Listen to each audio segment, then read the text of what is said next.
Buenos días, hoy es 17 de marzo de 2021 y hoy toca el capítulo 19, que se titula El Medallón. Año 308 después del Cataclismo. Principios de verano. Las semanas transcurrieron sin que se volviera a hablar sobre la controversia suscitada por la muerte de Lord Senot. 2 días después del fallecimiento, se celebró un sencillo funeral por el hombre que durante tanto tiempo había ocupado el puesto de consejero. A decir verdad, pocas personas de la corte echaron de menos al irascible anciano, y más de un elfo suspiró con alivio para sus adentros al no tener que volver a entablar batallas dialécticas con él. El funeral de Senot no impidió que la población en general organizara festejos para celebrar la muerte del Tailo. La presencia de la bestia había originado una inhibición del comercio, en el que estaba cada vez más fundamentada la economía de Colinestro. La cabeza estada de la criatura se exhibió durante un tiempo en la torre de vigía del sudoeste y se formaron largas filas de elfos, muchos de ellos con niños a cuestas, para contemplar el trofeo. Tanis se encontró con que de pronto se había convertido en el foco de las miradas admirativas de los elfos corrientes del gran mercado y de las recelosas de los cortesanos en la torre y el palacio. Tanto las unas como las otras lo hacían sentirse incómodo. Además, Laudana lo evitaba, y cuando ello no era posible, lo trataba con una estudiada frialdad. Por consiguiente, el semielfo pasaba más tiempo que nunca en el taller de Flint, observando al enano mientras éste realizaba diversos diseños para el medallón de Kenton-Men de Portios. El orador nombró ayer al sustituto de Lord Senot, anunció Tanis una mañana mientras contemplaba cómo las manos del enano se movían veloces sobre un pergamino con un trazo de carboncillo. ¿A quién?, preguntó Flint.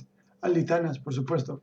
Supongo que eso hace dado el compromiso de Litanas con Selena, apuntó con sorna el enano. Sí.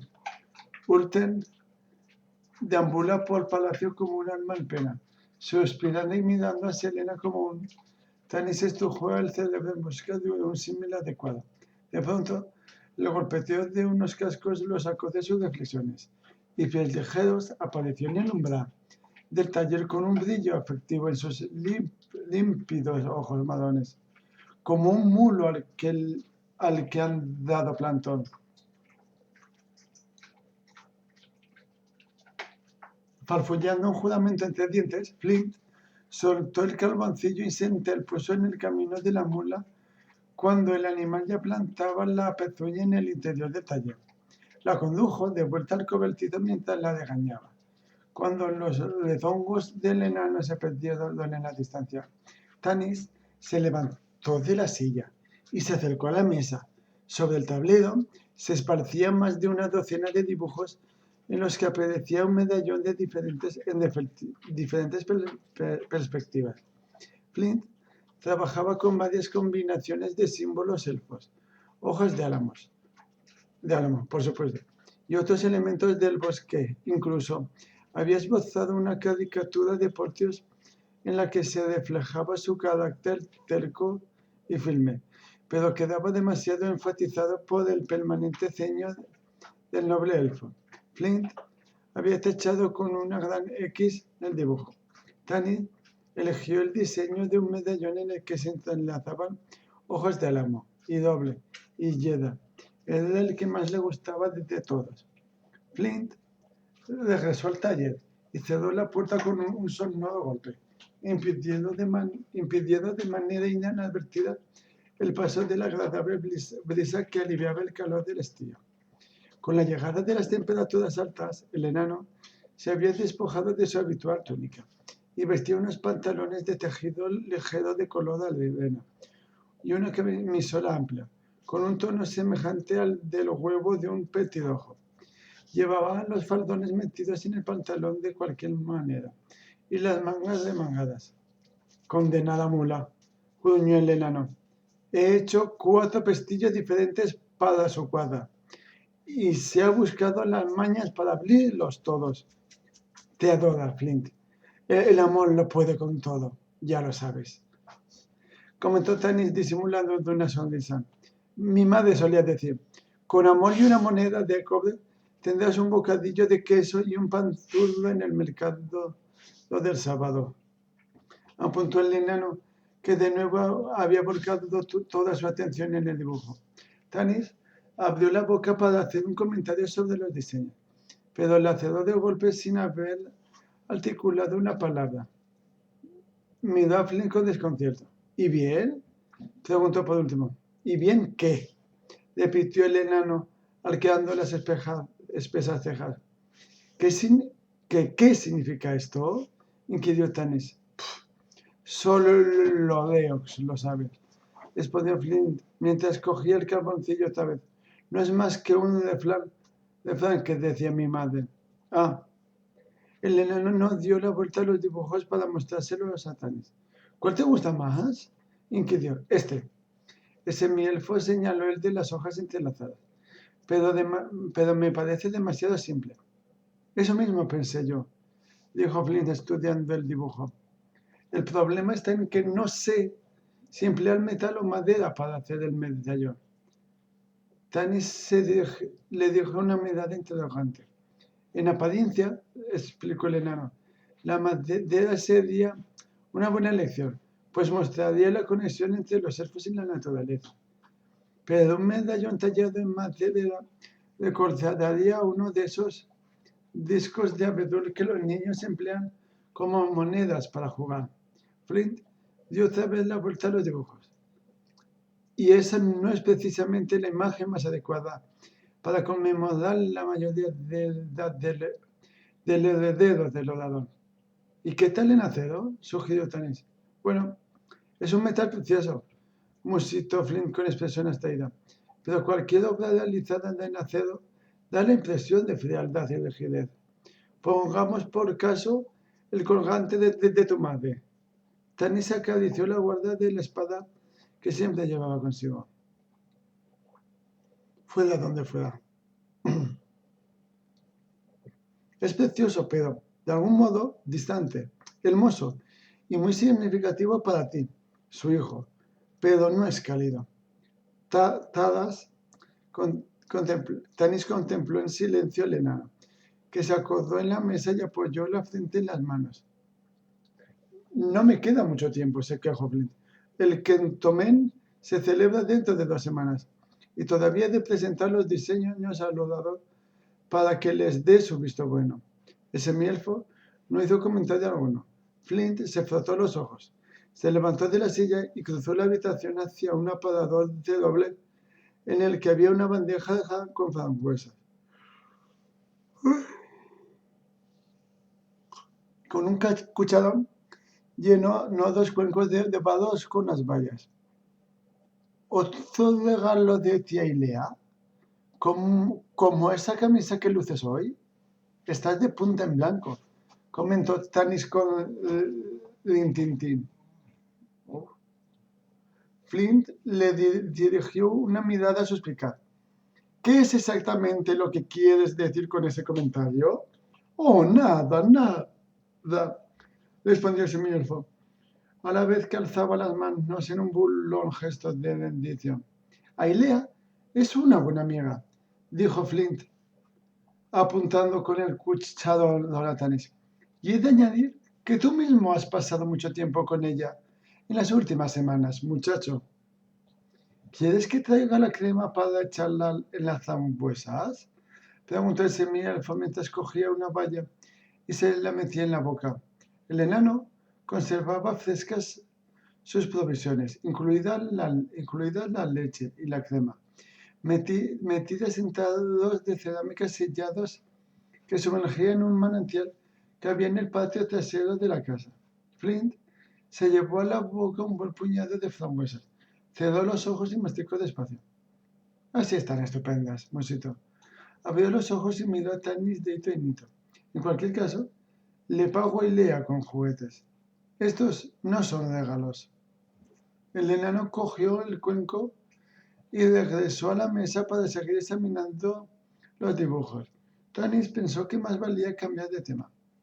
Si no acabas de decidirte por la madera o el acero, ¿por qué no haces una combinación de ambos? Masculló, mientras tenía la boca llena de frambuesas.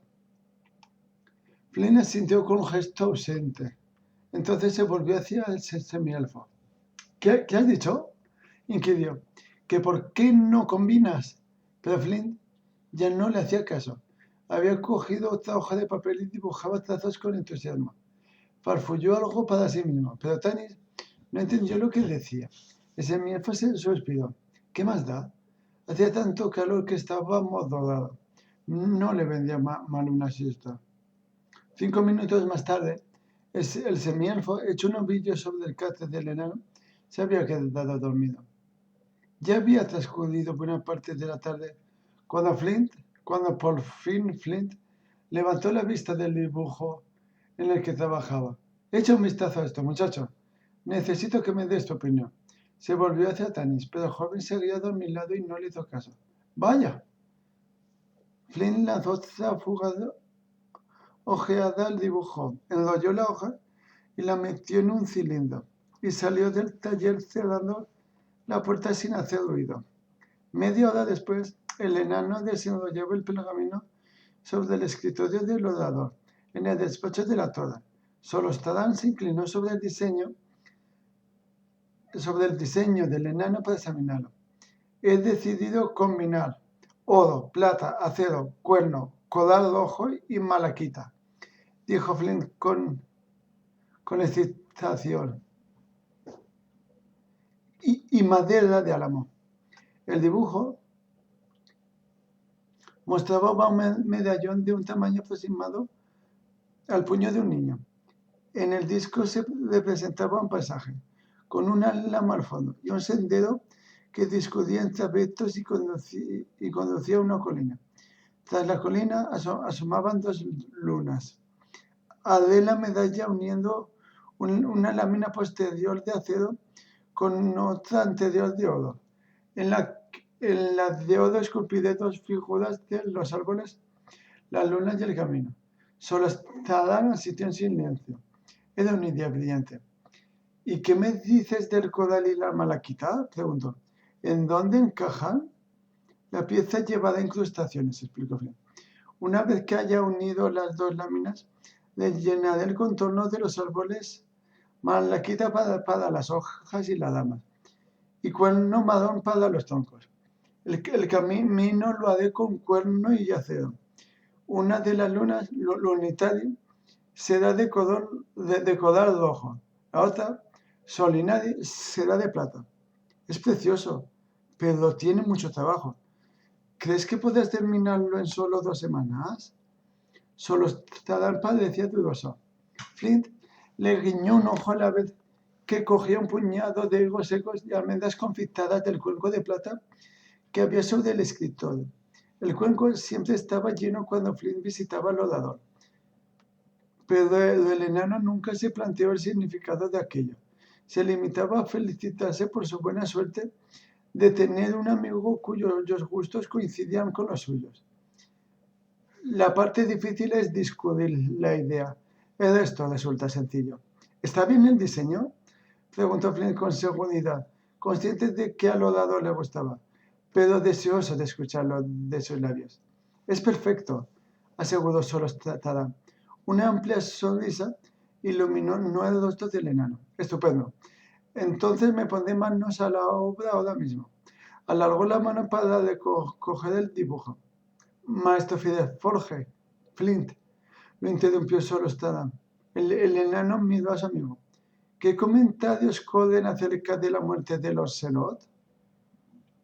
La mano de Flint permaneció inmóvil, suspendida sobre el dibujo unos segundos. Después cogió la hoja y la enrolló con calma. Bueno, ya sabéis que no tengo mucho trato con los cortesanos ahora, sobre todo desde que me puse de parte de Tanis en la cacería del Taylor. Pudo haber añadido, aunque se guardó el comentario para sí mismo. En ese caso, ¿Qué comenta la gente corriente? Flint ató una cinta en torno al hoyo de pergamino y dejó escapar el aire con lentitud. Lord Senot no era una persona apreciada por mucha gente, en especial por aquellos que consideraba de clase inferior, dijo, midiendo las palabras. Sin embargo, muchos elfos comparten su punto de vista acerca de mantener Qualinestia aislado del resto del mundo. Tras una pausa, decidió sincerarse.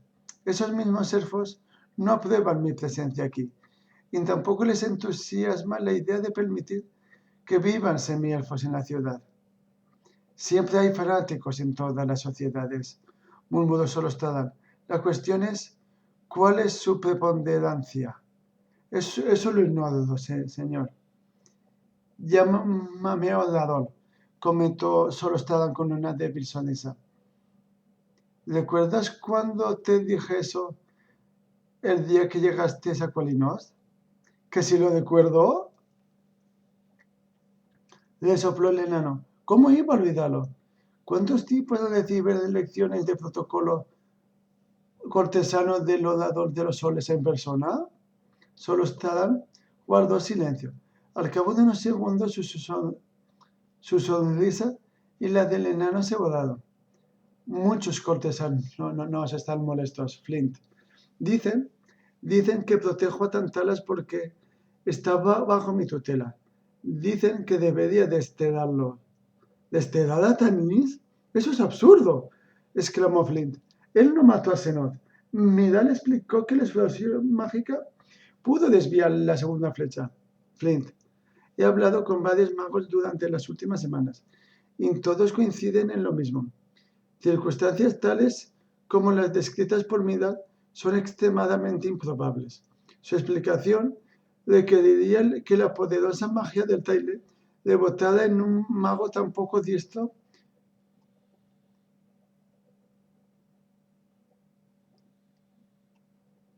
como Midal y de algún modo forzara el curso de una flecha que se alojó en el pecho de un elfo. Dicen que no es imposible, pero tampoco probable.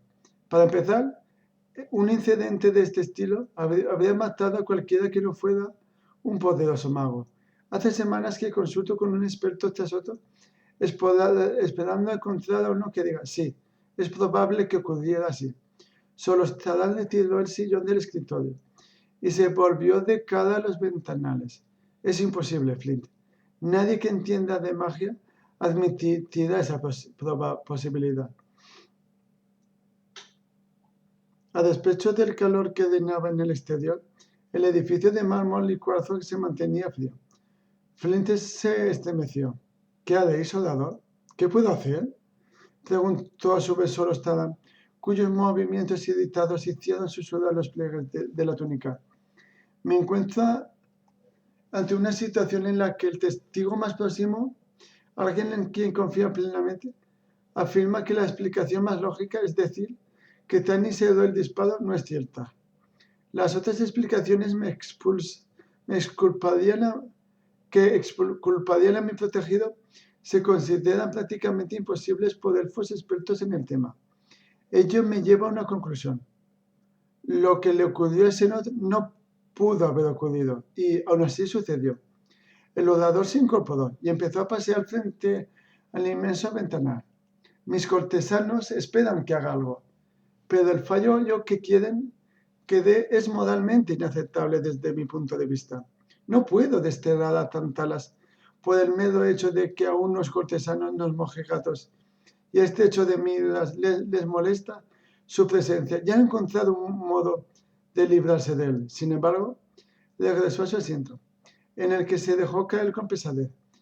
Parece que siempre llego a ese, sin embargo.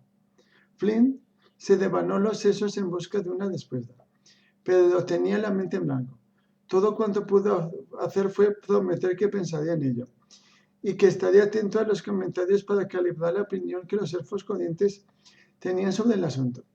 Cuando el enano salió de la Torre del Sol, unos minutos más tarde, dispuesto a recorrer las calles muy despacio hasta llegar a su taller, se encontró con una figura familiar que aguardaba en los peldaños de la escalinata. Un grupito de entusiasmados niños se había demolinado alrededor de pies ligeros, que alzó el gris hocico y lanzó un relincho de alegría al verlo aparecer por las puertas. Una tira de cuero mordisqueada y rota colgaba del collar que Flint había hecho para el animal. Su último intento de cortarle los vuelos. ¡Mula, cabeza hueca!, gruñó el enano. Solo un Kender sería más molesto que tú. Agarró la tira de cuero roto y echó a andar por la calle, llevando tras de sí al encaprichado animal. 20. Un sueño de verano. Las altas temperaturas, tan inusuales en Colinos, hacía que hasta los durmientes más tranquilos tuvieran pesadillas. Y Midal no era una excepción.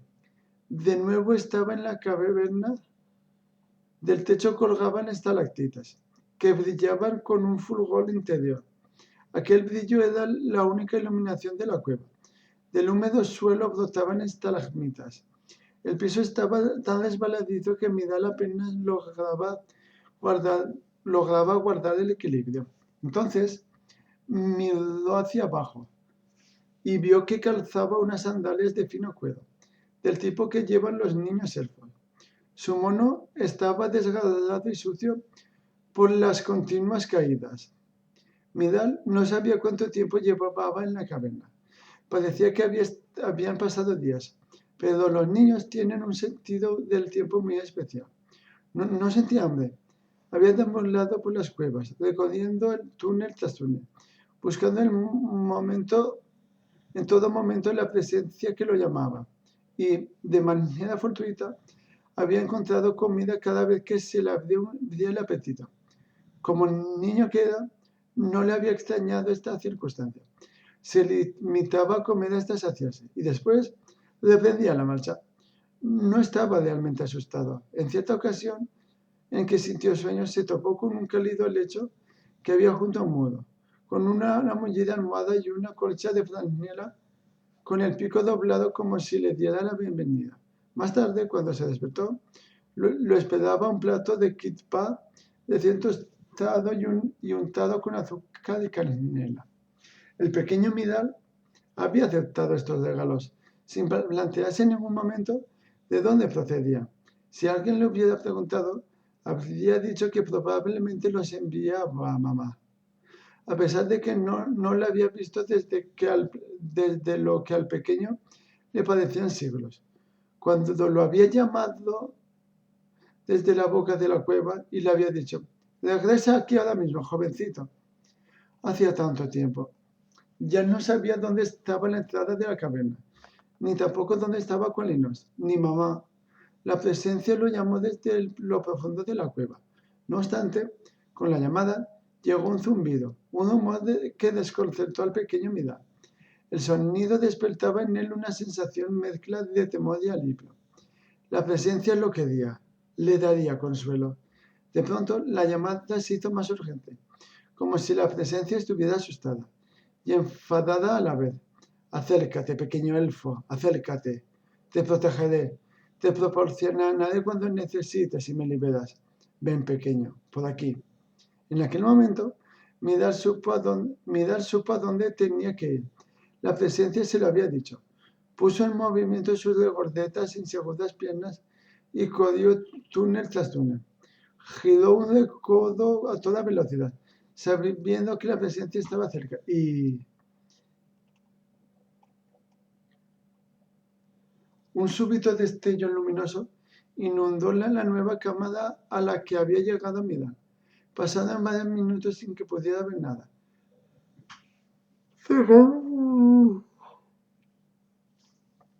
Cegado por el resplandor, la sensación de gran bondad había desaparecido de la presencia para dar paso a una desmedida maldad. Se quedó ronco de tanto llamar a gritos a su mamá. Corrió en círculos queriendo huir del zumbido que vibraba en la caverna, de la que habían desaparecido entradas o salidas. En medio de la cueva, la fuente de ruido, de la luz y del terror, comprendió a pesar de su infantil inocencia, había una pulsante gema más grande que su cabeza. Sus caras facetadas emitían rayos grises y rojos, que llegaban hasta los últimos recovecos de la boca. Le dolían los ojos, pero cerrar los párpados no impidió el paso de los rayos. Empezó a sollozar otra vez. La gema gris lo quería. Sus palabras retumbaban dentro de su pequeña cabeza. Libérame, déjame marchar y te daré cuanto desees. Imágenes de juguetes, de mamá, de tía Ilea, de apetitosas comidas aparecieron en sucesión ante sus ojos. Midal estaba febril, tenía seca la garganta y le dolía. Quería beber algo. De pronto, una copa de agua fresca se materializó ante él, flotando en el aire. Cuando fue a cogerla, desapareció. La combinación entre lo familiar y lo imposible hizo gemir al pequeño. Divisó una grieta a lo largo de uno de los muros y corrió para colocarse dentro del hueco. Se apretó más y más contra la roca, en tanto que todos y cada uno de los monstruos de su mundo infantil lo acosaban amenazadores desde la caverna. Ahora llegaba la parte del sueño, que sabía venía a continuación. Una fuerte mano lo agarraba y tiraba de él, más y más hacia el fondo de la grieta. Midal despertó, empapado en sudor. Capítulo 20. Un sueño de verano.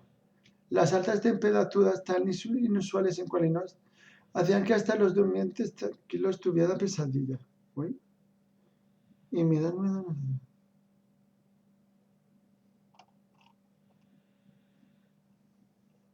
una idea.